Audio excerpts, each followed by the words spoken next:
ټرمپ د افغانستان اړوند د افغان خبريالې پوښتنه له پامه وغورځوله او په شرمونو یې وشرموله. درنو لیدونکو ستړي مه شئ. د امریکا ولسمشر ډونالډ ټرمپ د درېنۍ یا سې شنبې پر ورځ د افغانستان په تړاو د یوې افغانې خبريالې پوښتنه له پامه وغورځوله.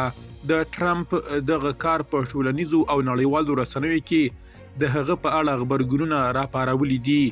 یو شمېر افغان شنونکي وایي چې د افغانستان اړوند پوښتنې له ځوابولو د ټرمپ تېښته ښیي چې افغانستان نور د هغه د ادارې لپاره لومړیتوب نه دی. یو شمېر کارنو د خبريالې د پوښتنې څرنګتیا تر پوښتنې لاندې راوستې ده. په سپینې ماڼۍ کې د اسرائیل لومړي وزیر بنیامین نتنیاهو سره د ګډې خبري ناستې پر مهال افغان خبريالې نظیرې کریمي له ټرمپ وپوښتل چې آیا د افغانستان لپاره کومه ځانګړې ستراتیژي لري او یا د هغه اداره به اسلامي امارت په رسمیت وپیژني. ټرمپ د دې پوښتنې ځواب ورنه کړ او پر ځای یې د خبريالې پر خبرو څرګندونه وکړه. ټرمپ وویل زه ستاسو د خبرو په پوهېدو کې له ستونزې سره مخ شوم. تاسو د کوم ځای یې؟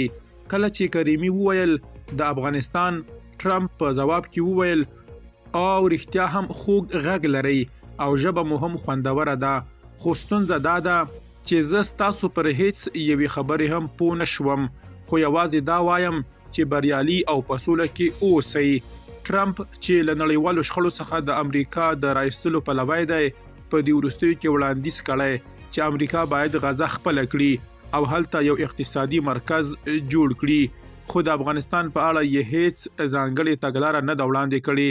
نوموړي څو ځله د باګرام او امریکایي وسلو د بیرته ترلاسولو په اړه هم څرګندونې کړې دي. درنو لیدونکو له ملتیا مو مننه.